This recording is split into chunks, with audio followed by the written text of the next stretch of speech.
الله الرحمن الرحيم باب قول الله تعالى ونضع الموازين القسط ليوم القيامة وأن أعمال بني آدم وقولهم توزن. وقال مجاهد القسطاس العدل بالرومية قسط مصدر المقسط وهو العادل وأما القاسط فهو الجائر.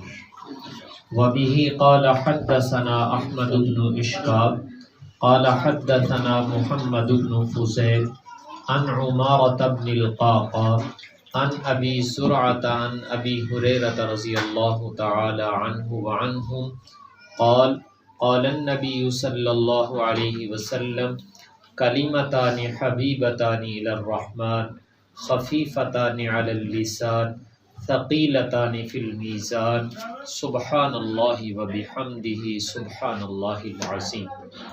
صدق اللہ و صدق رسولہ النبی الکریم ونحن على ذلك من الشاہدین والشاکرین والحمد للہ رب العالمین. اللہم صل علی سیدنا محمد النبی الامی وعلی آلہ واصحابہ وسلم تسلیما کثیرا کثیرا. یا رب صل وسلم دائما ابدا علی حبیبک خیر الخلق کلہم. یہ بخاری شریف کا آخری باب پڑھا گیا ہے اور آخری روایت کی پڑھی گئی ہے. خوش قسمت اور سعادت مند ہیں یہ بیٹیاں کہ جنہوں نے رسول پاک صلی اللہ علیہ وسلم کے ان ارشادات کو جو امام بخاری نے اس میں جمع کیے ہیں انہوں نے مکمل طور پر پڑھا اور سنا ہے. کبھی کوئی پڑھتا تھا کبھی کوئی پڑھتا تھا، لیکن میں نے کہا پڑھنا اور سننا قدر مشترک یہ پوری کتاب کا پایا گیا ہے. یہ اللہ تعالیٰ کی بہت بڑی توفیق اور عنایت ہے کہ اللہ تعالیٰ نے ان کو یہ موقع عطا فرمایا ہے.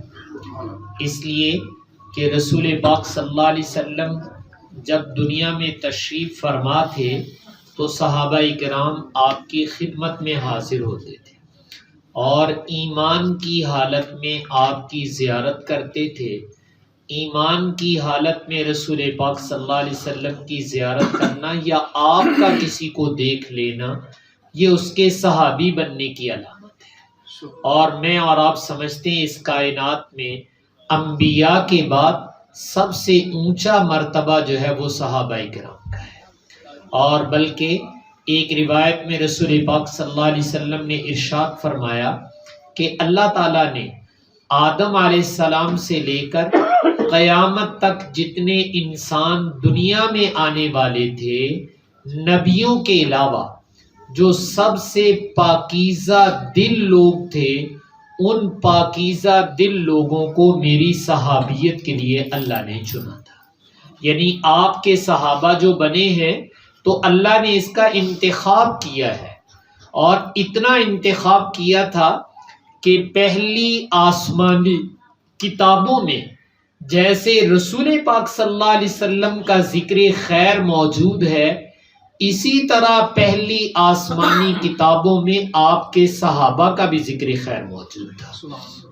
اور قرآن نے یہ کہا ہے یعرفونہ کما یعرفون ابناءہم کہ وہ رسول پاک صلی اللہ علیہ وسلم کو اس طرح پہچانتے تھے. پہلے یہودی اور عیسائی اہل کتاب جنہیں ہم کہتے ہیں، فرمایا اللہ نے حضور کا تعارف ان کی کتابوں میں اتنا زیادہ کروا دیا تھا جیسے کوئی اپنے بیٹے کو پہچانتا ہے ایسے وہ حضور کو پہچانتے کہ یہ اللہ کے نبی ہیں. اتنی علامات اللہ نے بیان کی تھی. تو میں نے عرض کیا تھا کہ آپ کے صحابہ جو ان کا انتخاب بھی اللہ کی طرف سے ہوا. ایک واقعہ سنا دیتا ہوں. آپ لوگوں نے حضرت عمر رضی اللہ تعالیٰ عنہ کا نام سن رکھا ہے. زمانہ جاہلیت میں جب ابھی آپ نے نبوت کا اعلان نہیں فرمایا تھا اور حضرت عمر بھی ابھی اسلام میں نہیں آئے تھے، زمانہ جاہلیت میں تھے، تو حضرت عمر فرماتے ہیں کہ میں ملک شام میں تجارت کی غرض سے گیا اور تیز چل کر اپنے قافلے کے ساتھ مل جاؤں. تو یہ اکیلے وہاں رہ گئے اور باقی قافلہ واپس آ گیا. جیسے ہماری مساجد ہوتی ہیں تو عیسائیوں کے ہمارے ہاں گرجا گھر ہوتے ہیں، ان کے بھی عبادت خانے ہیں وہ، تو وہاں ملک شام میں جو عیسائیوں کا عبادت خانہ تھا تو آپ اس میں ذرا ٹھہر گئے، جیسے ہمارے یہاں مسافر مسجد میں آ کر بیٹھ جاتا ہے، تو وہاں ٹھہرے ہوئے اکیلے، تو وہ جو گرجے کا متولی تھا، ان کا بڑا پوپ تھا، اس نے دیکھا کہ ایک مسافر ہے اور صحت مند ہے، توانا ہے، اس سے کوئی کام لینا چاہیے، تو اس نے کہا کہ یہ مٹی پڑی ہوئی ہے، یہ آپ نے اٹھا کر ساری باہر پھینکنی۔ تو حضرت عمر رضی اللہ عنہ خاموش ہو گئے کہ بھائی میں تو اپنے کام آیا ہوں، تو آپ میرے سے کیا کہہ رہے ہیں؟ اس نے کہا نہیں یہ کام آپ کو کرنا پڑے گا، یہ ساری مٹی اٹھا کر باہر نکالو، پھر آپ کو نکلنے دوں گا۔ تو حضرت عمر نے انکار کر دیا، تو اس نے کیا کیا، اس نے کہا میں باہر سے تالا لگا کر آپ کو بند کر دیتا ہوں، تو وہ واقعی باہر سے تالا لگا کے چلا گیا، حضرت عمر بیٹھے رہے آرام سے۔ جب دوبارہ وہ آیا اور آ کر اس نے تالا کھولا تو دیکھا مٹی ویسے ہی پڑی ہوئی ہے اور عمر بھی آرام سے بیٹھے ہوئے ہیں، تو اس نے کہا کہ بھی میں نے تمہیں کہا نہیں تھا کہ یہ مٹی اٹھانی ہے، تو تم نے کیوں نہیں اٹھائی؟ تو حضرت عمر نے فرمایا کہ بھائی میں کون سا آپ کا نوکر ہوں کہ میں آپ کے کہنے سے مٹی اٹھاؤں، میں تو مسافر ہوں، اپنا کام کرنے آیا ہوں۔ اس نے ذرا جھڑکا یا کوئی اس طرح کی بات کی،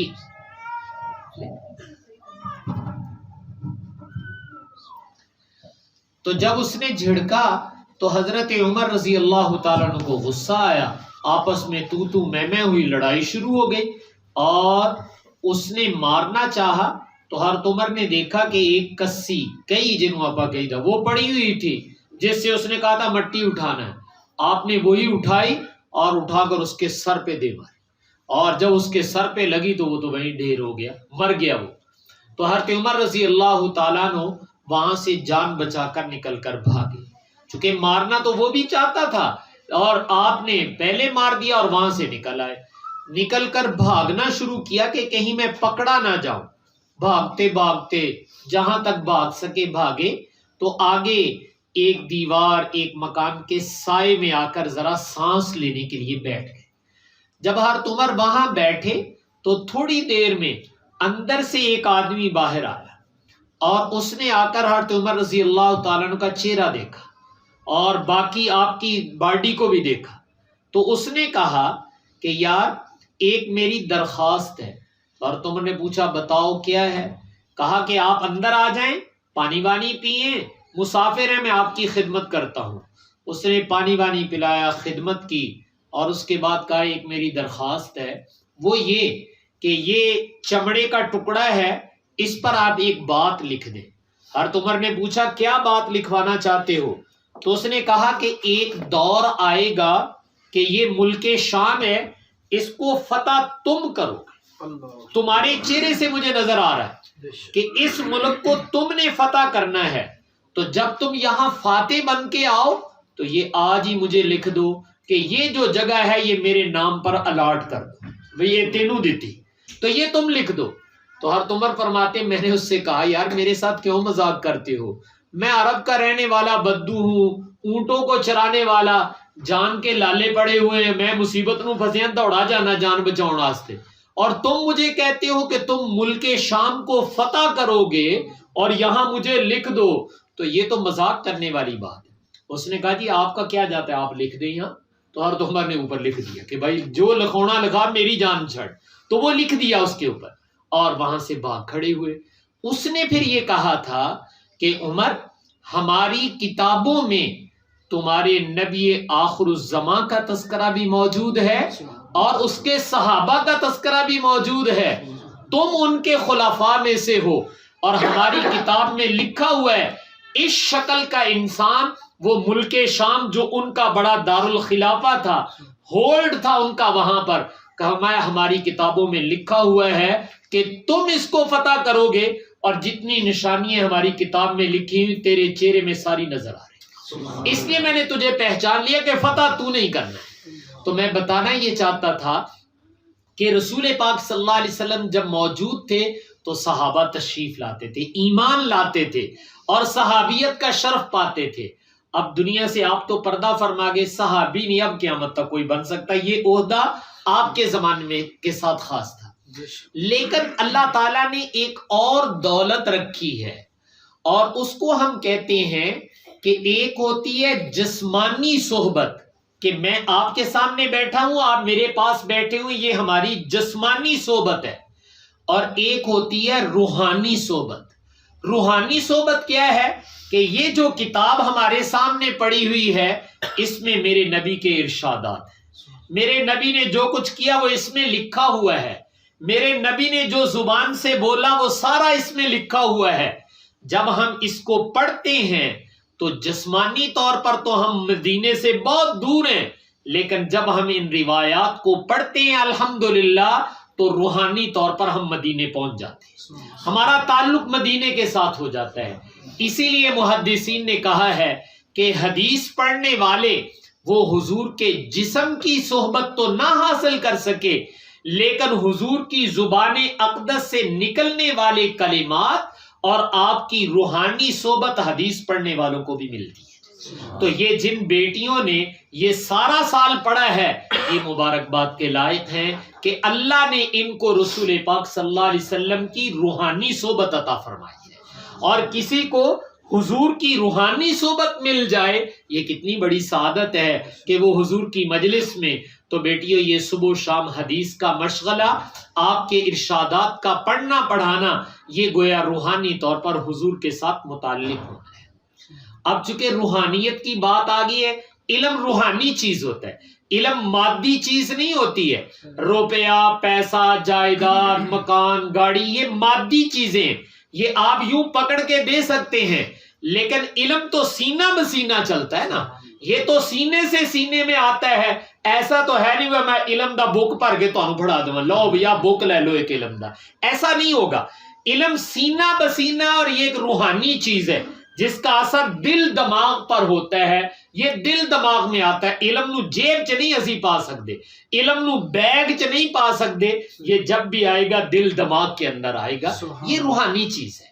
تو میں نے عرض کیا تھا کہ صحابہ کا انتخاب وہ اللہ کی طرف سے ہے، اللہ تعالیٰ نے خود حضور نے فرمایا یہ جو لوگ اس علم کے ساتھ وابستہ ہوتے ہیں، آپ کے بچے قرآن حفظ کرتے ہیں، آپ کے بچے عالم بنتے ہیں، بیٹیاں حافظہ بنتی ہیں، بیٹیاں عالمہ بنتی ہیں، یہ جو پڑھنے پڑھانے کے لیے آتے ہیں یہ بھی خود نہیں آئے ہیں، ان کا بھی انتخاب ہے۔ صحابہ کا انتخاب بہت اونچا ہے، وہ میں نے کہا ان کا مقام بہت اونچا ہے کہ ان کو حضور کی جسمانی روحانی دونوں صحبتیں ملی، لیکن اب قیامت تک جسمانی صحبت تو نہیں مل سکتی چونکہ حضور دنیا سے پردہ فرما گئے، لیکن روحانی صحبت رہے گی، اور روحانی صحبت کے لیے بھی اللہ کا انتخاب ہوتا ہے۔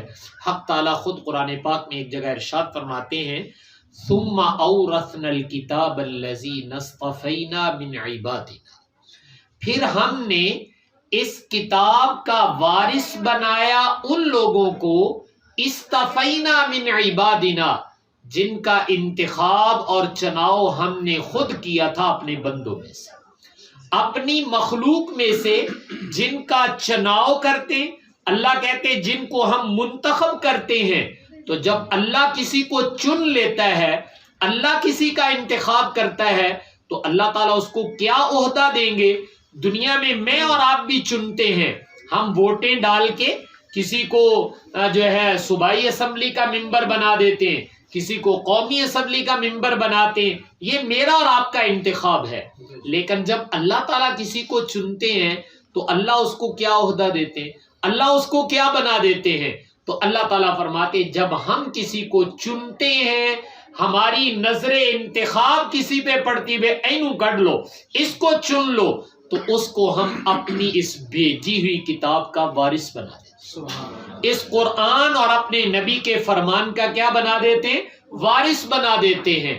تو میں عرض کروں گا کہ یہ مبارکباد کے لائق ہیں، یہ بیٹیاں خوش قسمت اور سعادت مند ہیں، اور میں ان سے بھی درخواست کروں گا کہ بیٹیوں اللہ تعالیٰ کا کروڑ بار شکر ادا کرنا کہ اللہ تعالیٰ کی نظر رحمت متوجہ ہوئی، اور کتنے خاندانوں اور علاقوں میں سے اللہ نے تمہیں چنا، تم گنتی کی چند ہو لیکن تم وہ سعادت مند ہو جن پر میرے اللہ کی نظر رحمت پڑی ہے۔ اور اللہ نے چن کر یہ کہا کہ یہ بیٹیاں تو تمہاری ہیں، لیکن اللہ میاں کہنا ہے سانو دے دی، یہ ہمیں دے دو، یا اللہ آپ ہماری بیٹیوں سے کیا کام لیں گے؟ تو اللہ تعالیٰ کہتے ہیں میں تمہاری بیٹیوں کو اپنی کتاب کا وارث بنانا چاہتا ہوں۔ تو یہ اس وقت جو سعادت مل رہی ہے وہ یہ کہ یہ اللہ کا انتخاب ہوا ہے، یہ میری اور آپ کی مرضی نہیں چلی ہے۔ یاد رکھنا، گھر میں اور بھی بچیاں تھیں، خاندان میں اور بھی بچیاں تھیں، آخر اس کا نام کس نے آپ کے دل میں ڈالا؟ بھئی اس بیٹی کو مدرسے میں داخل کرا دو، بہنیں تو ان کی اور بھی تھیں۔ یہ جو انتخاب ہوا ہے یہ میرا آپ کا نہیں، یہ اساتذہ کا بھی نہیں۔ اللہ کہتے ہیں استفینا من عبادنا، یہ انتخاب ہمارا تھا، ہم نے تمہارے دل میں ڈالا بھی اس بیٹی کو بھیج دو ہمارے لیے۔ تو یہ ایک تو یہ کہ یہ اللہ کی منتخب شدہ ہے، چنی ہوئی ہیں، تو جو اللہ کے چنے ہوئے ہوں اس سے بڑا عہدہ کائنات میں نہیں ہو سکتا۔ اور دوسرا انتخاب چننے کے بعد پھر بنایا کیا گیا ہے، اس کتاب کا ان کو وارث بنایا گیا ہے۔ کتاب کا وارث بننے کا مطلب سن لیجئے، رسول پاک صلی اللہ علیہ وسلم نے ارشاد فرمایا کہ ہم جو انبیاء کی جماعت ہیں لم یورثوا دینارا ولا درہما، ہم جب دنیا سے جاتے ہیں تو ہم کوئی جائیداد مال و دولت نہیں چھوڑ کر جاتے۔ نبیوں کی وراثت دنیا کا مال نہیں ہوتا، یاد رکھنا، نہ وہ دنیا کا مال بنانے کے لیے آتے ہیں۔ تو نبی پھر اپنی جائیداد کیا بناتے ہیں، کیا وراثت ہے ان کی؟ تو آپ صلی اللہ علیہ وسلم نے ارشاد فرمایا بل ورثوا العلم، ہم نبیوں کی جماعت جب دنیا سے جاتے ہیں ہماری جائیداد اور وراثت وہ ہمارا علم ہوتا ہے۔ تو یہ نبی یہ علم یہ میرے نبی کی جائیداد ہے، یہ میرے نبی کی وراثت ہے، اور ان بیٹیوں کو اس کا کیا بنا دیا گیا ہے، وارث بنا دیا گیا ہے۔ اور پھر آپ نے خود ارشاد فرمایا تھا العلماء ورثۃ الانبیاء، علم حاصل کرنے والے اہل علم جن کو تم علماء یا عالمات کہتے ہو، تو آپ نے فرمایا میں بتا دوں یہ کون ہے؟ تو آپ نے فرمایا یہ نبیوں کے وارث اور جانشین، یہ نبیوں کے وارث اور جانشین ہے۔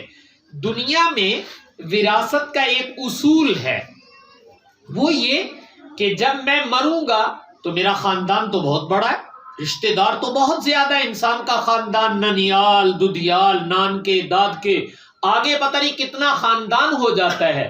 لیکن بھائیو جب کوئی مرا کرتا ہے تو سارا خاندان آ کر جائیداد کو بانٹتا ہے آپس میں، بھئی ساڈا حصہ کڈو ساڈا حصہ کڈو، نہیں، سارے خاندان کو نہیں ملا کرتی، بلکہ وراثت ملا کرتی ہے قریبیوں کو۔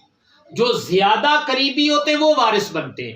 میں مثال دے دیتا ہوں، ایک آدمی فوت ہوا ہے، اگر اس کے بیٹے بیٹیاں موجود ہیں تو وراثت کن کو ملے گی؟ صرف بیٹے بیٹیوں کو ملے گی، بھائیوں کو نہیں ملے گی، بھتیجوں کو نہیں ملے گی، ماموں کو نہیں ملے گی۔ کیوں؟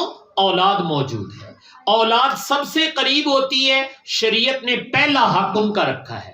تو پتہ چلا کہ وراثت پورے خاندان کو نہیں ملتی، خاندان بہت بڑا ہوتا ہے، لیکن وراثت کن کو ملتی ہے؟ قریبیوں کو، جو انتہائی قریب ہوں گے ان کو وراثت ملے گی، جو دور کے رشتہ دار ہوں گے ان کو وراثت نہیں ملے گی۔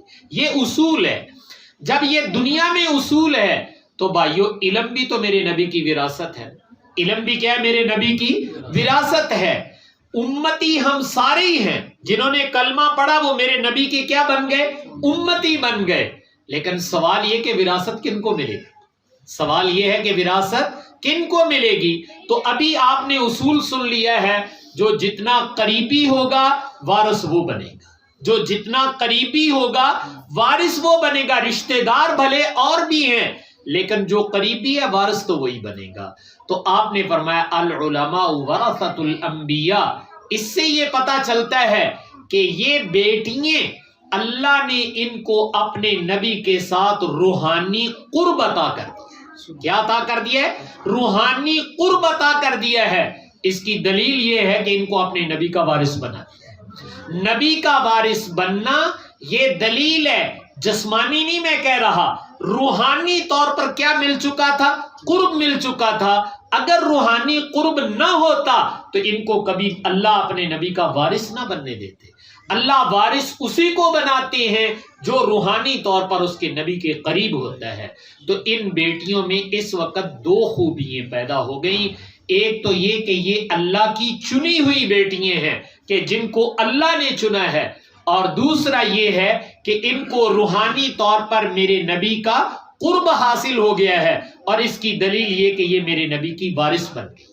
تو انہوں نے یہ سارا سال الحمدللہ حدیث پڑھی ہے، گزشتہ سال بھی یہ حدیث پڑھتی رہی ہیں، تو میں نے کہا تھا مبارکباد کے لائق ہیں کہ جسمانی طور پر تو ہمیں حضور کی صحبت نہ ملی، لیکن روحانی طور پر اللہ نے دروازہ آج بھی کھلا رکھا ہے۔ تو ان بیٹیوں نے پورا سال یہ پڑھ کر وہ روحانی قرب حاصل کیا ہے۔ اللہ تعالیٰ ان کے پڑھنے کو قبول فرمائے، مزید ترقیات عطا فرمائے، اور ہم سب کے لیے ان کو صدقہ جاریہ بنائے۔ اس وقت ہم آخری سبق میں آئے بیٹھے، یہ آخری سبق ابھی آپ کے سامنے میں نے پڑھ دیا ہے، تو اس کے متعلق کچھ عرض کر رہا ہوں۔ یہ جب آخری سبق ہوتا ہے تو یہ بیٹیاں ہمیں دعوت دیتی ہیں، مدرسے والے اور گھروں میں والدین کو، بہن بھائیوں کو، کہ آج ہماری ختم بخاری ہے، ہمارا آخری سبق ہے، آپ لوگ بھی آ جاؤ اور آ کر شریک ہو جاؤ، آپ آخری سبق آپ بھی پڑھ لو۔ اس وقت میں اور آپ بھی حدیث کا آخری سبق پڑھنے آئے ہیں، تو جب ہم آخری سبق پڑھنے کے آئے ہیں، یہ ہمیں دعوت کیوں دیتی ہیں کہ بھئی تم بھی آؤ اور آخری سبق ہمارے ساتھ بیٹھ کے سنو؟ یقین جانو یہ ان کا احسان ہے کہ یہ اپنے ثواب میں ہمیں مفت میں شریک کرنا چاہتے ہیں۔ آپ لوگ ایک ضرب المثل اور محاورہ بولتے ہیں، انگلی کٹوا کے شہیدوں میں نام لکھوانا۔ شہید ہونے کے لیے گردن کٹوانی پڑتی ہے، تو انگلی پہ تھوڑا سا زخم لگ جائے اور خون کے 2 قطرے نکل جائیں تو اللہ میں کہتے ہیں نام ہی شہیدہ چ لکھ دیو بھی، چلو کوئی گل نہیں، خون تے نکلیا نا ایدا، لکھو اس کا نام بھی شہیدوں میں۔ تو ان بیٹیوں نے میرے اور آپ پر یہ احسان کیا ہے کہ ہمیں کہا کہ آ جاؤ، تمہارا نام بھی انہی میں لکھ دیا جائے گا۔ میں اس کو پہلے ایک مسئلے سے عرض کر دیتا ہوں، اس سے انشاءاللہ یہ سمجھ میں آ جائے گی۔ ہم لوگ مرد حضرات مسجد میں نماز پڑھنے جاتے ہیں، جیسے بھی ظہر کا وقت ہوگا تو ہم نماز پڑھنے مسجد میں جائیں گے۔ ظہر کی امام صاحب 4 رکعتیں پڑھاتے ہیں، ہم کبھی لیٹ بھی ہو جاتے ہیں، دیر ہو جاتی ہے، تو ہم مسجد میں پہنچے، وضو کر کے جب ہم اندر داخل ہوئے تو دیکھا کیا کہ امام صاحب نے 4 رکعتیں پڑھا لی اور اتحیات میں بیٹھے ہوئے ہیں، آخری قعدے میں بیٹھے ہوئے ہیں، ابھی 1-2 منٹ کے بعد انہوں نے سلام پھیر دینا۔ تو ہم نے یہ کیا، جلدی سے آئے، اللہ اکبر کہا اور امام کے ساتھ شریک ہو گئے، ہم بھی بیٹھ گئے۔ ابھی امام صاحب نے سلام نہیں پھیرا تھا کہ ہم اللہ اکبر کہہ کر ساتھ آ کر کیا کر گئے، بیٹھ گئے۔ اب ابھی بیٹھ کر التحیات للہ والصلوات والطیبات یہ پڑھ ہی رہے تھے کہ امام صاحب نے کہہ دیا السلام علیکم ورحمۃ اللہ، السلام علیکم ورحمۃ اللہ، انہوں نے سلام پھیر دیا۔ تو ہماری 4 رکعتیں گزر گئی بھائی کہ نہیں گزر گئی؟ لیکن ہم شریک کب ہوئے ہیں؟ سلام پھیرنے کے بعد کہ سلام پھیرنے سے پہلے؟ ہم سلام پھیرنے سے پہلے آ کے ہم بھی اللہ اکبر کہہ کے امام کے ساتھ مل گئے۔ جب امام کے ساتھ کوئی سلام پھیرنے سے پہلے مل جائے تو میری شریعت کا مسئلہ یہ ہے، اللہ تعالیٰ کہتے ہیں سلام پھیرنے سے پہلے پہلے جو آ جائے گا اس کو باجماعت نماز کا ثواب ملے گا۔ اس کو ثواب کون سا ملے گا؟ باجماعت نماز کا۔ ہم نے بھی اللہ اکبر کہہ لیا، اگرچہ 4 رکعتیں گزر گئی تھی، لیکن ہمیں اکیلے کی نماز کا ثواب نہیں ملا، ہمارے نامہ اعمال میں بھی باجماعت نماز کا ثواب لکھا جائے گا۔ یہ اللہ تعالیٰ کا وعدہ ہے، اس لیے کہ ہم آ کر شریک ہو گئے ہیں۔ تو جب ہم شریک ہو گئے تو رحمت حق بہانہ میں جویت، اللہ تعالیٰ کی رحمت اپنے بندوں کو نوازنے کے لیے کوئی نہ کوئی بہانہ ڈھونڈتے ہیں۔ بھائی کوئی پج ملنا چاہیے، کوئی بہانہ لبنا چاہیے، بندیاں نو دے دیے، خالی ہاتھ نہ جان۔ تو یہ اللہ کی رحمت نہیں تو اور کیا ہے؟ دیکھیں اگر میں اور آپ کسی دفتر میں کسی جگہ ملازمت یا ڈیوٹی کرتے ہیں، ڈیوٹی کا وقت صبح شروع ہوتا ہے 8 بجے، 8 بجے آپ جاتے ہیں، شام 4 بجے چھٹی ہوتی ہے۔ ایک ملازم وہ صبح نہیں گیا، 3 ساڑھے 3 بجے تک ادھر ادھر گھومتا رہا، جب آدھا گھنٹہ رہ گیا تو دفتر میں جا کے کہتا ہے لے آؤ بھی میں حاضری لاواں، میری بھی حاضری پاؤ اج دی۔ تو وہ کہیں گے میاں سارا دن تو تم آئے نہیں، اب آدھا گھنٹہ رہ گیا، اب نہیں کوئی مزدوری ملے گی، اب نہیں ڈیوٹی، آج کا ناغہ اب کل کو آنا۔ ٹھیک ہے، دنیا میں ہر آدمی یہی چاہے گا، وہ مزدور ہو، ملازم ہو، کچھ بھی ہو۔ لیکن یہ میرے اللہ کا دربار ہے کہ ہم 4 رکعتیں گزار کے آ گئے تھے اور سلام پھرنے میں 1 منٹ رہ گیا تھا، ہم نے آ کے جلدی سے کہا اللہ اکبر، لو بھی اسی میں شریک ہو گئے۔ اب اللہ تعالیٰ یہ نہیں کہتے کہ چاروں رکھتے گزر گئی ہن کی لین آئے ہوئے تھو چلو نکل جاؤ، نہیں، اللہ تعالیٰ کہتے ایسا نہیں، بس اللہ فرشتوں سے کہتے سلام پھیرنے سے پہلے جو آ جائے اور وہ اللہ اکبر کہہ کے شریک ہو جائے، تم نے اس کو باجماعت نماز کا ثواب دے دینا ہے۔ یہ اللہ کی رحمت ہے، جیسے میرے اللہ کی یہ رحمت نماز جیسی اہم ترین عبادت میں ہے، ان بیٹیوں نے بھی ایک عبادت کی ہے۔ چھوٹی عید کے بعد شوال میں یہ بیٹیاں پڑھنے آ گئیں، ان کے اساتذہ، ان کی معلمات، استانیے، انہوں نے پڑھانا شروع کر دیا۔ انہوں نے نیت کر لی کہ ہم نے پورا سال پڑھنا ہے۔ نیت کیا تھی کہ کتنا پڑھنا ہے؟ پورا سال پڑھنا، یہ پوری کتاب مکمل کریں گے۔ یہ انہوں نے نیت کر کے باندھ لی تھی کہ یا اللہ بخاری شریف پوری پڑھیں گے، مسلم پوری پڑھیں گے، ترمذی پوری پڑھیں گے۔ تو یہ اس نیت کے ساتھ چل رہی تھی۔ انہوں نے نیت باندھی اور پورے سال کی اور پوری کتاب کی نیت باندھی، یہ پڑھتی چلی آئی ہیں۔ جب یہ آخر میں پہنچی نا، آخری حدیث آئی جس کو میں نے سلام پھیرنے سے کہا ہے، تو ان بیٹیوں نے، منتظمین نے اعلان کیا ہے، مسلمانوں جلدی جلدی آ جاؤ آج، اور آ کر جلدی سے بیٹھ جاؤ، اس لیے کہ آج ہماری بخاری کا سلام پھرنے لگا ہے۔ اگر تم بھی آ کر بیٹھ جاؤ گے، انہوں نے تو پورا سال پڑھ کے ثواب لیا ہے، تم اگر آخری سبق میں بھی آ گئے تو رحمت حق بہانہ میں جویت، میرے اللہ کی رحمت بہت وسیع ہے، ان کے صدقے سے وہ ثواب مجھے اور آپ کو بھی مل جائے۔ تو یہ پڑھا پڑھایا ثواب پورے سال کا وہ مجھے اور آپ کو بھی مل جاتا ہے اگر ہم اس میں شریک ہوتے ہیں۔ تو اس لیے جتنی ہماری مائیں بہنیں بیٹیاں آئی ہیں یا بھائی آئے ہیں، میں آپ کو بھی مبارکباد دیتا ہوں کہ اللہ کا رحمت کا دروازہ بہت وسیع ہے۔ ان کے سلام پھیرنے سے پہلے ہم بھی آ کر بیٹھ گئے ہیں، انہوں نے تو پورا سال کر کے باجماعت نماز کا ثواب لیا، اور ہمیں اللہ تعالیٰ نے مفت میں 1 گھنٹے میں عطا کر دیا۔ تو یہ ان کا صدقہ ہے، ان کے طفیل سے اللہ تعالیٰ یہ اجر و ثواب عطا فرماتے ہیں۔ اس لیے مدرسوں والے اور بیٹیاں یہ دعوت دیتی ہیں کہ ہماری بخاری شریف کا ختم ہو رہا ہے، تم بھی آ جاؤ اور نبی کی حدیث کے طالب علم بن جاؤ، تاکہ قیامت والے دن ہمارا نام بھی ان لوگوں میں بولا جائے جو اپنے نبی کی حدیث کی تلاش کرنے کے لیے آتے تھے۔ اور یہ کتنا اونچا عمل ہے، میں ایک قول نقل کر دیتا ہوں۔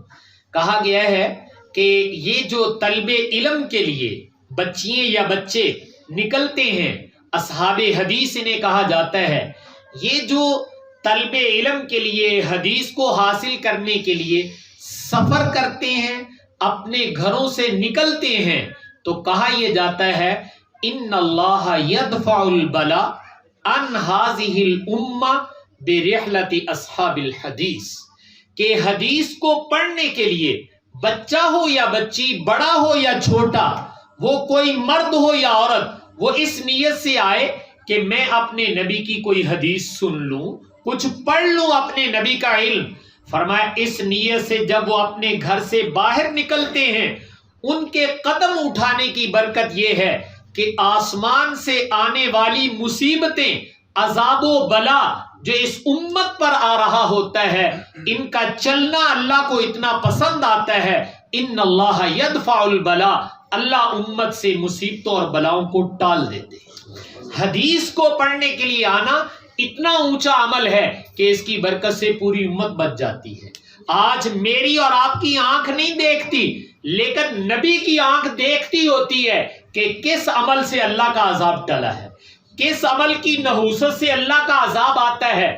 حدیثوں میں یہ سب کچھ بیان کیا گیا ہے کہ یہ کام کرو گے تو اللہ کی پکڑ آ جائے گی، یہ کام کرو گے تو آیا ہوا عذاب بھی ٹل جائے گا۔ تو ان کاموں میں سے ایک کام یہ ہے کہ تم اپنے نبی کا علم حاصل کرنے کے لیے جب چلو گے تو تمہارے قدم اٹھانے کی برکت سے اللہ عذاب و بلا کو امت سے ٹال دے۔ تو یہ پڑھنے والے، پڑھانے والے، یہ میرے اور آپ کے محسن ہیں کہ ان کی برکت سے اللہ تعالیٰ عذاب و بلا کو ٹالتے ہیں۔ تو یہ بہت بڑی سعادت ہے۔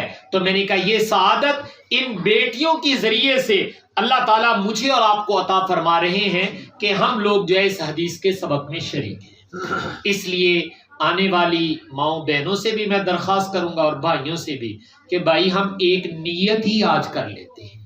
وہ نیت یہ ہے کہ اے اللہ، آج ہم اس سبق میں حاضر ہوئے ہیں، ہم نیت کرتے ہیں کہ موت تک انشاءاللہ تیرے نبی کا علم حاصل کرتے رہیں، موت تک۔ دیکھو روز کی ایک بات سیکھ لو، ایک منٹ میں بات سیکھ لو۔ دیکھو طالب علم بننے کے لیے سارا دن مدرسے میں رہنا شرط نہیں ہے بھائیو، یہ تو ایک باضابطہ ایک طریقہ ہوتا ہے، لیکن طالب علم اس کو بھی کہتے ہیں جو یہ نیت کر لیتا ہے کہ میں نے ہر روز اپنے نبی کی ایک بات سیکھ لیا تھا، دین کی ایک بات سیکھ لینی، قرآن کی ایک آیت سیکھ لینی ہے۔ تو یہ تو کوئی مشکل بات نہیں ہے کہ روز ہم دین کی کوئی ایک بات، قرآن کی کوئی ایک آیت، اپنے نبی کی کوئی ایک حدیث سیکھ لیں۔ سیکھنے کا معنی سن لیں، سیکھنے کی نیت سے بیٹھ جائیں اور سن لیں۔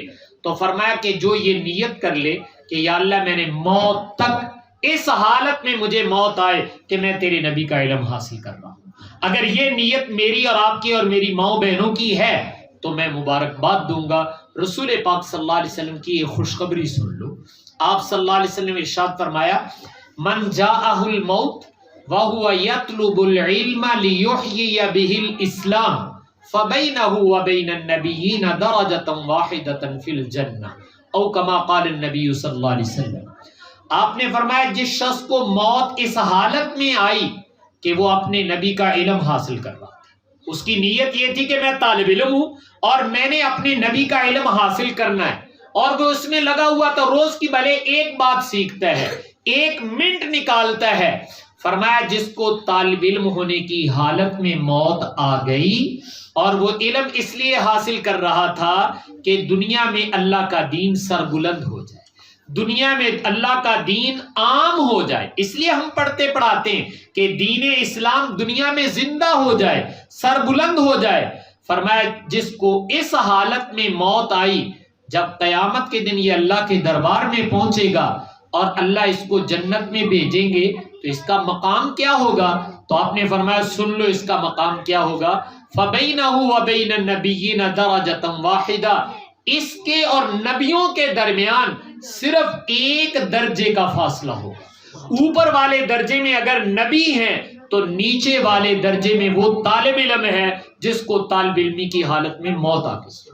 تو اگر ہم یہ نیت کرتے کہ یا اللہ ہم نے موت تک تیرے نبی کا علم حاصل کرنا ہے، تو جب موت آئے گی تو انشاءاللہ ہم طالب علم ہوں گے، اور طالب علمی کی برکت یہ ہوگی کہ اللہ کے نبی اوپر والے درجے میں تو بس ایک درجہ نیچے اللہ تعالیٰ مجھے اور آپ کو بھی مقام عطا فرما دیں گے اگر ہم اس علم کو پڑھتے ہوئے دنیا سے گئے۔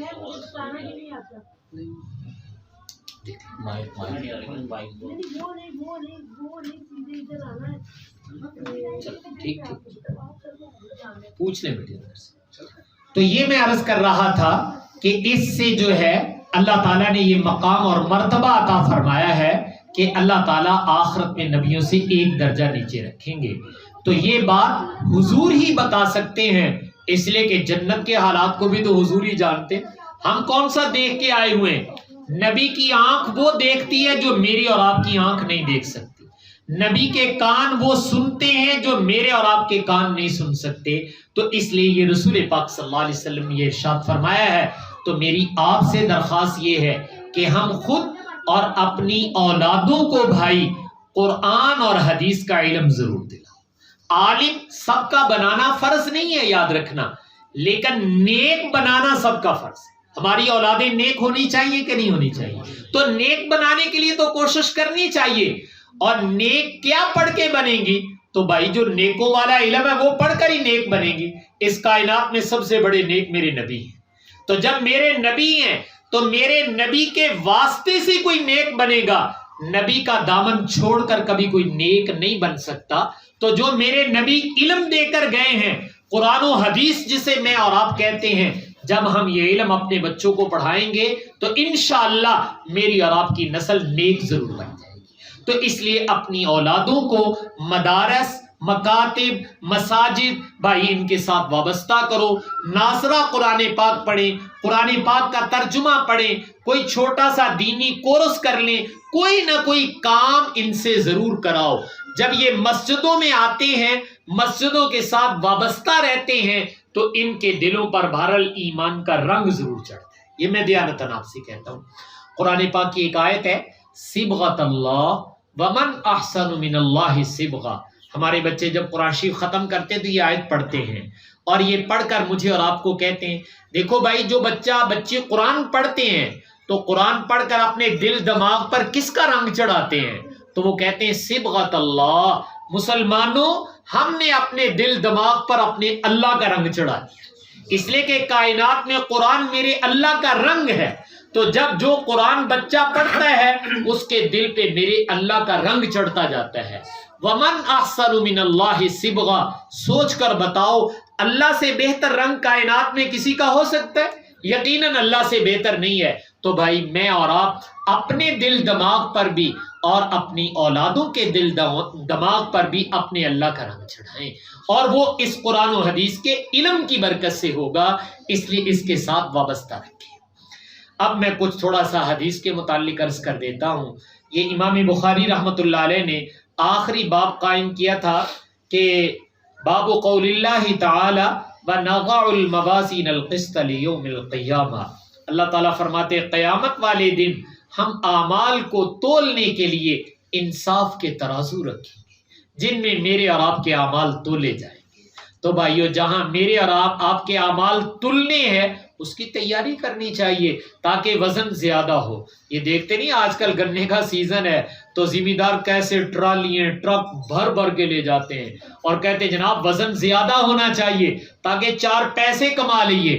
تو جیسے دنیا میں ہے تو ایسے میری اور آپ کی حرص آخرت کی بھی ہونی چاہیے کہ یا اللہ کوئی ایسے عمل کرنے کی توفیق دے دے کہ قیامت والے دن ہمارا نیکیوں والا پلڑا جھک جائے اور وہ وزنی ہو جائے۔ اور قرآن میں خود اللہ تعالیٰ فرماتے ہیں فَأَمَّا مَنْ ثَقُلَتْ مَوَازِينُهُ فَهُوَ فِي عِيشَةٍ رَاضِيَةٍ، کہ جس کے وزن نیک اعمال کے وزن اس دن زیادہ ہو گئے، وزنی اور بھاری ہو گئے نیک اعمال، وہ پسندیدہ زندگی میں رہے گا، مرضی کی زندگی میں رہے گا، من چاہی زندگی میں رہے گا۔ وَأَمَّا مَنْ خَفَّتْ مَوَازِينُهُ فَأُمُّهُ هَاوِيَةٌ، اور جس کے نیک اعمال ہلکے نکلے، تھوڑے نکلے، تو فرمایا اس کا ٹھکانہ جہنم ہوگا۔ تو آج میں اور آپ ایسے عمل کریں سوچ سوچ کے کہ جس سے ہمارے نیک اعمال والا پلڑا وزنی ہو جائے۔ تو امام یہ بتانا چاہتے ہیں کہ مجھے اور آپ کو یہ ساری بخاری شریف جو ہم نے پڑھی ہے وہ اس نقطۂ نظر سے کہ قیامت والے دن نیک اعمال کا پلڑا ہمارا وزنی ہو جانا چاہیے۔ تو بیٹیوں مجھے اور آپ کو بھی یہ سوچنا ہے کہ کیا ہم سوچ سوچ کر بھی ایسے عمل کرتے کہ نہیں کرتے۔ ایک ہوتا ہے بیٹو بطور عادت کی کوئی چیز کرنا، اور ایک ہوتا ہے بطور عبادت کی کوئی چیز کرنا۔ ایک کو ہم کہتے ہیں روٹین ورک، یومیہ کام ہے، اور ایک یہ کہ آپ اس کو عبادت سمجھ کے کرتے ہیں۔ بیٹیوں آپ پڑھ رہی ہو، آپ پڑھا رہی ہو، آپ گھر میں خدمت کر رہی ہو، شوہر، والدین، بہن بھائی ان کی خدمت کرتی ہو، گھر میں جھاڑو دیتی ہو، روٹی بناتی ہو، گھر کے کام کاج کرتی ہو، خاندان سے میل ملاپ کرتی ہو، یہ گھر کے کام ہے، یہ انسانی زندگی میں ہر آدمی سر انجام دیتا ہے۔ میرا دین تو وہ ہے کہ جن کو میں اور آپ دنیا کے کام کہتے ہیں، تو ہمارے نبی کہتے ہیں کہ میں تمہیں طریقہ بتا دیتا ہوں، یہ سارے دنیا کے کام بھی تمہاری عبادت بن جائیں گے۔ یہ سارے دنیا کے کام بھی کیا بن جائیں گے؟ عبادت بن جائیں گے۔ گھبراؤ نہیں، اپنے نبی سے پوچھ لو۔ اور حضور نے فرمایا تھا نیت المؤمن خیر من عملی، مومن کی نیت اس کے عمل سے بھی بہت آگے ہوتی ہے۔ اگر ہم اچھی نیت سے فریضہ سمجھ کر، اللہ کا حکم سمجھ کر، اپنے نبی کے طریقے سے یہ دنیا کے کام بھی کرتے ہیں تو یاد رکھیے یہ بھی عبادت ہے۔ میں ایک روایت نقل کر دیتا ہوں۔ ہم اپنے دوستوں سے، رشتہ داروں سے ملنے جاتے، اور میل ملاپ دنیا میں لازمی ہے، حق ہے، لیکن اچھی نیت سے جانا چاہیے۔ والدین کا، بہن بھائیوں کا، رشتہ داروں کا حق ہوتا ہے، ان کو خوشی پہنچاؤ، ان کے پاس ملنے جاؤ، محبت کے ساتھ ملنے جاؤ۔ اڑا مانا لاؤن جایا کرو، منہ ملازانہ بھی ہن جانا ہی پینا جی، انہوں نے بیاج رکھ لیا، ہن کی کریے اوکھے سوکھے ہو کے جانا پینا، یہ پھر اوکھے سوکھے ہی رہو گے، اللہ کے ہاں سے کچھ نہیں ملے گا۔ لیکن اگر تم پاکیزہ نیت کر کے جاؤ تو فرماتے حدیث میں کہ فرشتے 3 دعائیں دیتے ہیں۔ جب اچھی نیت سے دوستوں سے، رشتہ داروں سے، احباب سے ملنے گیا ہے، فرمایا طیبتا، تم اچھی نیت کر کے خود بڑے پاکیزہ ہو گئے، وَطَابَ مَمْشَاک، اور یہ جو تم چل رہے ہو اللہ کے ہاں، یہ تمہارا چلنا بھی بڑا پاکیزہ ہے۔ یہ مسیطیں نہیں چل رہا، یہ کسی اور نیک کام نہیں چل رہا ہے، یہ اپنے دوستانوں ملن چل رہا ہے. لیکن فرشتے کہہ رہے ہیں تمہاری نیت اچھی تھی، اللہ میں نے کہا اتنے بھی لیبل لا دو، تابا ممشار، تمہارا چلنا بھی بڑا پاکیزہ ہے. میں نے کہا یہ مسجد نہیں جا رہا، یہ دنیا کے کام کے لیے جا رہا ہے، لیکن فرشتے یہ کہہ رہے ہیں. اور تیسرا فرمایا وَتَبَوَّاتَ مَقْعَدَكَ مِنَ الْجَنَّةِ، کہ تم نے اچھی نیت کر کے دوستوں رشتہ داروں سے ملاقات کی نیت کی ہے، تمہارے اس عمل نے تمہارا ٹھکانہ جنت میں بنا دیا. تو میں یہ عرض کر رہا ہوں کہ اگر ہم اپنا دین سیکھ لیں تو ہماری دنیا بھی انشاءاللہ دین بن جائے گی، لیکن وہ اسی سے پتہ چلے گا بھائیو، وہ اس علم سے پتہ چلے گا، اس کے بغیر نہیں پتہ چلے گا. تو بیٹیوں ہم نے تو اپنی دنیا کو بھی دین بنانا ہے، بطور عبادت یہ کام کرنے ہیں. یہ تو ہے عبادت، اس کو تو بڑی محبتوں سے ادا کرنا چاہیے کہ ہمارے آخرت میں وزن اللہ تعالی ہمارے اعمال کا وزن زیادہ کر دے. اس کے بعد امام بخاری رحمۃ اللہ علیہ فرما رہے ہیں کہ انسان کی زبان سے کوئی بول نکلے یا اعضاء و جوارے سے کوئی کام کرے، میرے اور آپ کے اعمال اور میرے اور آپ کے بول ان تمام کو قیامت والے دن تولا جائے گا. یہ بول ایسے نہیں جا رہے، یہ قیامت کے دن تولے جائیں گے. میری اور آپ کی زبان سے سبحان اللہ، الحمدللہ، اللہ اکبر، لا الہ الا اللہ، یہ جو نکلتے ہیں بول بھائیو، یہ آج تو بول ہیں، قیامت والے دن جب وزنی بن کر میرے نامہ اعمال میں آئیں گے پھر حسرت ہوگی، کاش یہ زیادہ کہا ہوتا، کاش اور کہا ہوتا. ایک روایت میں آتا ہے آپ صلی اللہ علیہ وسلم نے فرمایا اہل جنت جب جنت میں چلے جائیں گے دنیا کی کسی نعمت کے چھوٹنے کا کوئی افسوس نہیں ہوگا. بھائی دنیا میں مکان چھوڑا ہے، میری دکان تھی، کاروبار تھا، زمین تھی، جانور تھے، یار وہ دنیا میں رہ گئے، کوئی افسوس نہیں ہوگا. فرمایا کہ وہاں تو اللہ ان سے کہیں زیادہ دیں گے، لیکن ایک افسردگی کبھی کبھی آیا کرے گی، ایک دل میں ارمان وہ کبھی کبھی پیدا ہوں گے. وہ کیا ہوگا؟ فرمایا دنیا میں جو وقت غفلت میں گزارا، اس میں اللہ کا ذکر نہ کیا، حالانکہ کر سکتے تھے، غفلت میں گزار دیا.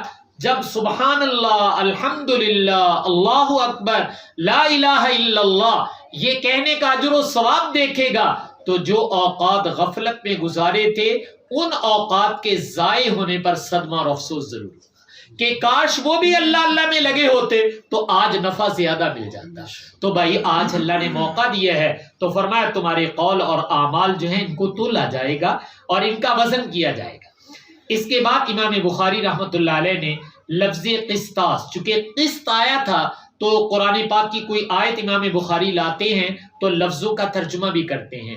یاد رکھیے گا عربی زبان پوری روئے زمین پر سب سے زیادہ فصیح زبان ہے، سب سے اونچی زبان عربی زبان ہے. جتنی فصاحت اور بلاغت اللہ نے عربی میں رکھی ہے کسی اور زبان میں نہیں، نہ کوئی اور زبان اس کا مقابلہ کر سکتی ہے.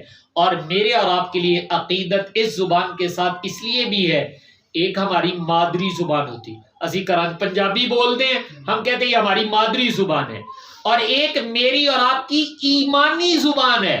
ایمان، ہم کلمہ پڑھ کے مسلمان ہوتے ہیں نا، تے کلمہ پنجابی چ پڑھ دیو کہ عربی چ پڑھ دیو، لا الہ الا اللہ محمد الرسول اللہ، اذان عربی چ پڑھ دیو کہ پنجابی چ پڑھ دیو، عربی میں. قرآن کس میں پڑھتے ہو؟ عربی میں. تو اس زبان سے میرا اور آپ کا رشتہ مادری نہیں، میرا اور آپ کا رشتہ ایمانی، اور ایمان کا رشتہ وہ مادری رشتے سے بھی مضبوط ہوتا ہے، یاد رکھنا. تو اس لیے ہمیں تو اس زبان کو سیکھنا چاہیے. تو امام بخاری رحمۃ اللہ علیہ لفظ قسطاس کے متعلق کہہ رہے ہیں اس کا معنی ہوتا ہے العدل، کہ یہ انصاف کے معنی میں آتا ہے رومی زبان میں. وَيُقال القسط مصدر المقسط، یہ بیٹیاں سمجھتی ہیں کہ القسط جو ہے یہ مصدر ہے اور یہ المقسط اس میں فاعل کا صیغہ ہے، یہ اس کا مصدر ہے. اور عربی زبان میں ایک فصاحت یہ بھی ہے کہ ایک لفظ کے ضد والے معنی بھی ہو سکتے ہیں، جس کو آپ الٹ کہہ دیتے ہیں، تضاد کہہ دیتے ہیں. ایک لفظ میں دو معنی اور وہ آپس میں متضاد ہوتے ہیں، وہ آ جاتے ہیں. تو القسط کے اندر بھی یہ دونوں معنی ہیں. یہ عادل، انصاف کے معنی میں بھی آتا ہے، اور اگر اس کو قاسط پڑھا جائے تو یہ ظلم کے معنی کے اندر بھی آتا ہے. قاف سین طا، یہ تین لفظ جو ہیں یہ انصاف کا معنی بھی ادا کرتے ہیں اور اپنے سیاق و سباق کے بدلنے سے ظلم کا معنی بھی ادا کرتے ہیں. اتنی فصاحت اس کے اندر موجود ہے. اور اس کے بعد جو ہے امام بخاری رحمۃ اللہ علیہ وہ حدیث لائے ہیں اور اس سے پہلے سند بیان کی ہے۔ امام بخاری کے استاد ہیں احمد بن اشکاب، اور ان کے استاد ہیں محمد بن فضیل، اور ان کے استاد ہیں عمارۃ بن القعقاع، اور ان کے استاد ہیں حضرت ابو زرع، اور ان کے استاد ہیں سیدنا ابو ہریرہ رضی اللہ تعالیٰ عنہ، اور ان کے استاد ہیں سرور کونین صلی اللہ علیہ وسلم۔ یہ امام بخاری رحمۃ اللہ علیہ نے اپنا روحانی سلسلہ نسب بیان، ایک میرے جسم کا سلسلہ نسب ہے، میرا باپ دادا پردادا کون ہے، یہ میرا جسمانی سلسلہ نسب ہے، اور چونکہ بیٹیوں نے علم لیا ہے اور میں نے آپ کو شروع میں بتایا یہ روحانی طور پر حضور کے کیا ہو گئی ہیں قریب، تو روحانی بھی سلسلہ نسب ہونا چاہیے۔ جیسے امام بخاری سے حضور تک ہے، ان بیٹیوں نے پڑھا ہے الحمدللہ، ان کا سلسلہ نسب ان کے استاد سے لے کر امام بخاری تک بھی اسی طرح محفوظ ہے۔ تو ان سے لے کر حضور تک اگر کوئی پوچھے کہ بیٹیوں تم کہتی ہو کہ ہمارا سلسلہ نسب روحانی طور پر حضور سے ملا ہوا، بتاؤ ذرا اپنا روحانی سلسلہ نسب، تو یہ بیٹیاں اپنا روحانی سلسلہ نسب گن کر بتا سکتی ہیں کہ ہم کن واسطوں سے حضور تک پہنچتے ہیں، تو یہ روحانی سلسلہ نسب بیان کیا جا رہا ہے۔ اس کے بعد حضرت ابو ہریرہ رضی اللہ عنہ فرماتے کہ رسول پاک صلی اللہ علیہ وسلم نے ارشاد فرمایا کلمتان حبیبتان الی الرحمن خفیفتان علی اللسان ثقیلتان فی المیزان۔ اس میں ایک ترتیب ہے، چونکہ مائیں بہنیں بھی آئی ہوئی ہیں، والدین زیادہ ہیں، اس لیے عرض کرنے لگا ہوں۔ رسول پاک صلی اللہ علیہ وسلم نے اپنی امت کو تربیت کرنے کا طریقہ بتلایا کہ بچوں کی ماتحتوں کی تربیت کیسے کرنی چاہیے۔ اس تربیت کا ایک اصول یہ ہے کہ آپ اپنے بچوں سے، بیوی بچوں سے، ماتحت، ملازم سے، چھوٹے بھائیوں سے کسی سے بھی کوئی کام لینا چاہتے ہیں تو لٹھ نہ مارو اس کے سر پر، آرڈر نہ سنا دو بھائی سویرے آ کام کیتا ہوئے نہیں تو تیرے نال انج کر دیں گا، یہ بہت غلط طریقہ ہے، میرے دین میں ایسا نہیں۔ آپ باپ ہیں، آپ ماں ہیں، آپ استاد ہیں، لیکن یہ طریقہ اپنانا شریعت اس کی اجازت نہیں دیتی۔ حضور سے بڑھ کر کس کا مرتبہ ہو سکتا ہے؟ آپ آرڈر بھی دیں تو ہماری جان قربان، لیکن آپ آرڈر نہیں دے رہے۔ جو بات بتانا چاہتے ہیں وہ بات بتانے سے پہلے حضور ذہن سازی کرتے، کیا کرتے ہیں؟ ذہن سازی کرتے، تیار کرتے ہیں، تاکہ پہلے ذہناً یہ تیار ہو جائیں پھر کام بتائیں گے، بھی آ کام کرنا ہے۔ تو پہلے ذہن سازی کے لیے پہلے اس کو ذہناً تیار کرو، اس کو کہتے ہیں ترغیب دینا، شوق دلانا، رغبت پیدا کرنا۔ تو پہلے بھائی اپنے بچوں میں، بیوی بچوں میں، اولاد میں، ماتحت میں پہلے شوق پیدا کرو، رغبت پیدا کرو، ذہن سازی کرو، پھر کام بتاؤ، پھر وہ کام ہوگا۔ ہم لٹھ مارتے ہیں اور لٹھ سے پھر سر پھٹا کرتا ہے، پھر گھروں میں آپس میں ناچاکی ہو جاتی ہیں۔ خدا کے لیے ایسے نہ کیا کرو۔ حضور نبی ہو کر پہلے اپنی امت کی ذہن سازی کر رہے ہیں۔ آپ نے پہلی بات فرمائی کلمتان حبیبتان الی الرحمن، میری امت کے لوگوں میں تو آنوں دو گلاں دسن لگا، دو باتیں، دو کلمے بتانے لگا ہوں جن کی ایک خوبی ہے۔ اس خوبی سے پہلے ایک مثال سمجھ لیں۔ ہمارے یہاں مہمان آتے نا گھر میں، بے تکلف محبت والا کوئی مہمان ہو تو ہم چاہتے ہیں کہ وہ چیز پکائیں جو ہمارے مہمان کو پسند آئے، وہ چیز پکائیے جیڑی پرونے نو پسند آندی ہوے، اور اس سے پوچھ بھی لیتے ہیں کہ بزرگو تانوں کی پسند آ سی وہی پکاونا تاکہ ساڈا دل بھی خوش ہوے تہاڈا بھی خوش ہوے۔ تو بھائی میں اور آپ اللہ کی بندگی کرتے ہیں تے کادے واسطے کر دیں؟ اس مالک نو خوش کرن واسطے۔ تو اگر سانو اے پتہ چل جائے کہ ساڈے مالک دی پسند کی ہے تے اسی وہی تسبیح پڑھ لیے تاکہ اللہ بھی راضی ہو جائے، ساڈا بھی بیڑا پار ہو جائے۔ تو اب اللہ سے کون پوچھ کر بتائے کہ یا اللہ تسی اپنی پسند دسو، تہاڈی پسند کی ہے؟ تو میں اور آپ تو نہیں پوچھ سکتے۔ یہ مقام اگر ہے تو اللہ کے نبی کو، اللہ کا نبی پتہ کر سکتا ہے کہ میرے اللہ کی پسند کیا ہے۔ تو آپ نے اپنی امت کو پیغام دیا ہے کلمتان حبیبتان الی الرحمن، میری امت کے لوگوں آ جاؤ، میں تمہیں تمہارے اللہ کی پسند بتانے لگا، وہ کلمے بتانے لگا ہوں جو تمہارے اللہ کو بڑے پسند آتے، اللہ کو بڑے محبوب ہیں، اللہ کی پسند ہے۔ اللہ کہتے ہیں اے پڑھ کے دیکھو میں بالکل راضی ہو جاؤں گا۔ تو فرمایا ایسے دو کلمے بتانے لگا ہوں جو اللہ کی کیا ہیں؟ پسند ہے۔ اور اس کے بعد اگلا جملہ بھی آپ نے ارشاد فرمایا، یہ نفسیاتی طور پر فرمایا، وہ یہ کہ ہمارے ہاں کہا جاتا ہے محاورات میں کہ وڈیاں دی پسند بھی وڈی ہوندی ہے، بھائی کسی چودھری آدمی دی پسند پوچھو وہ دی پسند بھی تگڑی ہوئے گی. تو اللہ سے بڑا کون ہے؟ پتہ نہیں اللہ دی پسند اسی ماتڑ لوگ پوری بھی کر سکتے کہ نہیں کر سکتے. قربان جائے میرے نبی کے فرمایا گھبراؤ نہیں. خفیفتان علی اللسان، اللہ نے اپنی پسند ایسی بتائی کہ اللہ کی مخلوق میں سے ہر بندہ آسانی سے پوری کر سکتا ہے. ہر بندہ پڑھا لکھا ان پڑھ دیہات شہر مرد عورت وہ اللہ کی پسند کو بڑی آسانی سے زبان سے ادا کر سکتا ہے. اوکھا کم نہیں دسن لگے تو بھئی اللہ دی پسند کرتے کرتے کہ تسی اونجی نہ رہ جاؤ. نہیں، فرمایا ایسے نہیں، بڑا آسان ہے. اور تیسری بات جو باب سے متعلق ہے، ثقیلتان فی المیزان، فرمایا جب قیامت کے دن آؤ گے اور تمہارے اعمال تولے جائیں گے تو اعمال میں بہت وزنی ہوں گے وہ کلمے، چونکہ اللہ کی پسند ہے. جب اللہ کی پسند پوری ہوگی تو وزن سب سے زیادہ. تو یہ تین باتیں آپ نے ذہن سازی، شوق دلانے کے لیے، رغبت دلانے کے لیے کہی ہیں. حالانکہ آپ نبی ہیں، آپ ایسی بات نہ بھی کہتے تب بھی ہم نے مان لینی تھی. تو میرا اور آپ کا بھی فرض بنتا ہے، ہم استاد ہیں، والدین ہیں، آنر ہیں، کچھ بھی ہیں، ہم اپنے ماتحتوں کو ڈنڈا نہ مارا کریں بلکہ ان کی ذہن سازی کیا کریں کہ بیٹا اس کام کا یہ فائدہ، اگر یہ کر لو گے تو یہ ہو جائے گا، ہم چاہتے تمہیں فائدہ ملے، پھر وہ کام اس کو بتاؤ. تو یہاں آپ نے ذہن سازی کی اور اس کے بعد آپ نے وہ 2 کلمے بتائے اتباع سنت میں، چونکہ یہ وہ کلمے ہیں جو میرے نبی کی زبان سے نکلے. ان 2 کلموں نے میرے نبی کی زبان کو چوما ہوا ہے، ان 2 کلموں نے میرے نبی کی زبان کا بوسہ لیا ہوا ہے. تو وہ کلمے ہم گناہگاروں کی زبان پر ادا ہو جائیں، یہ بہت بڑی سعادت ہے. تو بطور برکت میں اور آپ بھی ایک دفعہ پڑھ لیتے ہیں، سبحان اللہ و بحمدہ، سبحان اللہ العظیم، سبحان اللہ و بحمدہ، سبحان اللہ العظیم، سبحان اللہ و بحمدہ، سبحان اللہ العظیم. تو آنے والے حضرات اور ماؤں بہنوں سے میں درخواست کروں گا کہ یہ وظیفہ رسول پاک صلی اللہ علیہ وسلم نے، یہ ورد کس نے بتایا ہے؟ سرور کونین صلی اللہ علیہ وسلم نے. تو نبی کوئی وظیفہ بتائے تے پلے بن لینا چاہیے تھا کہ نہیں بن لینا؟ آپ اہل علم کے پاس آتے، علماء سے کہتے ہو جی کوئی ورد وظیفہ دس دیو کو پڑھیا کریے، ساڑی اولاد نیک ہو جائے، ساڑا بیڑا پار ہو جائے. تو سب سے بڑا وظیفہ بتانے والے میرے نبی ہیں، تو یہ میرے نبی کا بتایا ہوا وظیفہ ہے. اس لیے میں ماؤں بہنوں سے بھی درخواست کروں گا اور آپ بھائیوں سے بھی کم از کم دن میں 100 دفعہ تو ضرور پڑھیں، کم از کم دن میں ایک تسبیح جس کو ہم کہتے ہیں، اور یہ نیت کر کے کہ یہ کس کی پسند ہے؟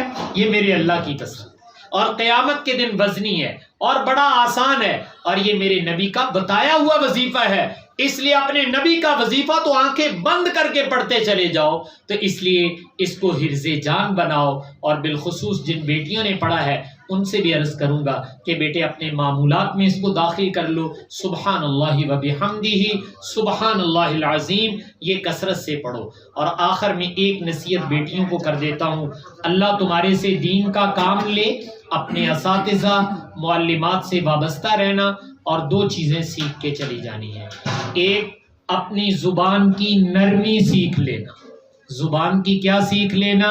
نرمی. زبان نرم استعمال کرنی ہے، زبان سخت نہیں ہونی چاہیے. اور دوسری بیٹیوں جو چیز سیکھنی ہے وہ دل کی پاکیزگی سیکھنی ہے. ہمارے دل کے خیالات، سوچیں، دوسروں کے بارے میں ہماری سوچیں وہ بڑی پاکیزہ ہونی چاہیے. دل پاکیزہ ہو، زبان نرم ہو تو سارے اخلاق اس میں جمع ہو جائیں. اگر خدا نخواستہ زبان کی سختی ہو اور دل گندا ہو تو بیٹو کبھی بھی اس آدمی میں اچھے اخلاق نہیں آ سکتے. تو اس لیے بیٹیوں زبان کی نرمی سیکھ کے جانا، گھروں کی زینت بن جاؤ گی، دلوں میں اتر جاؤ گی، والدین، بہن بھائی، رشتہ دار، لیکن زبان نرم رکھنا اور دل کی پاکیزگی بھی اپنے اساتذہ سے سیکھ کے جانا. اللہ تعالیٰ مجھے آپ کو عمل کرنے کی توفیق عطا فرمائے. وآخر دعوانا الحمدللہ.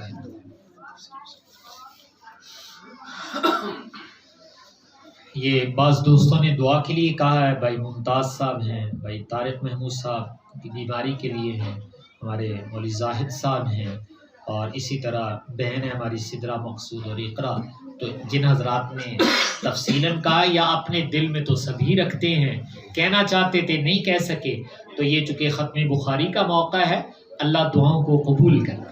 اپنے لیے، رشتہ داروں کے لیے، ملک و ملت کے لیے، حضور کی پوری امت کے لیے ہمیں دعا مانگنی چاہیے۔ ہماری دعا مانگنے سے اللہ سب کو دے دے تو ہمیں تو خوشی ہونی چاہیے، تو اس لیے دعا جو ہے وہ سب کے لیے مانگنی چاہیے۔ بسم اللہ الرحمن الرحیم، الحمد للہ رب العالمین، الرحمن الرحیم، مالک یوم الدین، یا ذا الجلال والاکرام، یا حی یا قیوم، یا غیاث المستغیثین، یا مجیب دعوت المضطرین، یا ارحم الراحمین۔ اللہم صلی علی سیدنا محمد النبی الامی وعلی آلہ واصحابہ وسلم تسلیما کثیرا کثیرا۔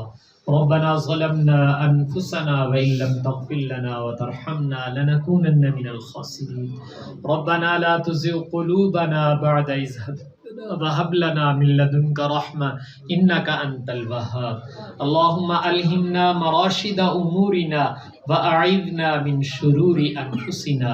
اللهم ألهمنا مراشد أمورنا وأعذنا من شرور أنفسنا۔ اللهم إنا نسألك التوفيق لمحابك من الأعمال۔ اللهم إنا نسألك التوفيق لمحابك من الأعمال۔ یا اللہ جو دین کی بات کہی سنی گئی ہم سب کو عمل کرنے کی توفیق عطا فرما۔ یا اللہ ہمیں ہماری اولادوں کو اپنے نبی کا سچا اور پکا وارث بنا۔ یا اللہ اپنے نبی کے علم کو حاصل کرنے والا بنا اور موت تک اس علم کے ساتھ وابستہ رہنے کی توفیق عطا فرما۔ یا اللہ ہماری نسلوں کو اور ہمیں نیک اور صالح بنا۔ یا اللہ اپنے پسندیدہ بندوں میں ہمیں شامل فرما۔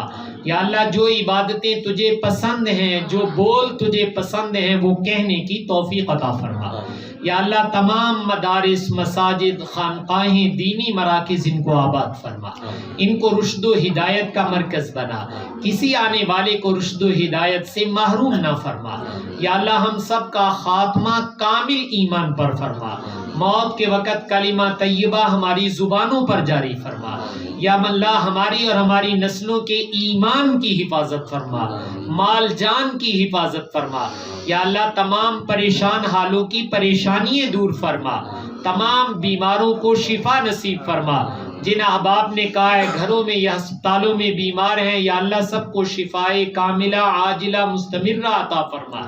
یا اللہ مقروضوں کے قرض اترنے کی صورتیں پیدا فرما، بے اولادوں کو نیک صالح اولاد عطا فرما، جن کی اولاد ان کو والدین کے فرما بردار بنا، اپنے والدین کی آنکھوں کی ٹھنڈک بنا، جو اپنے بچے بچیوں کے رشتے ناتوں کے بارے میں پریشان ہیں مناسب اور جوڑ کے رشتے عطا فرما، بے گھروں کو اچھے گھر عطا فرما، بے روزگاروں کو حلال طیب وافر مقدار میں روزی نصیب فرما۔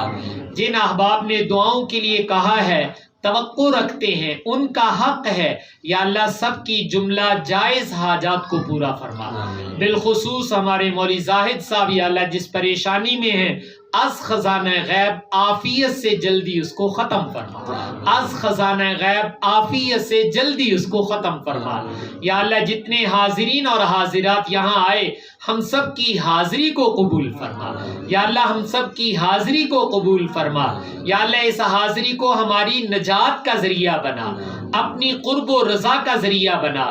جن بیٹیوں نے تکمیل کی ہے ان کے مقدرات کو بہت اچھا فرما، جو بچے بچیاں پڑھا رہے ہیں یا اللہ سب کو عافیت اور کامیابی عطا فرما، آگے آنے والے امتحانات میں اعلیٰ کامیابیوں سے سرفراز فرما۔ وصلی اللہ علی النبی الکریم وعلی آلہ واصحابہ اجمعین برحمتک یا ارحم الراحمین۔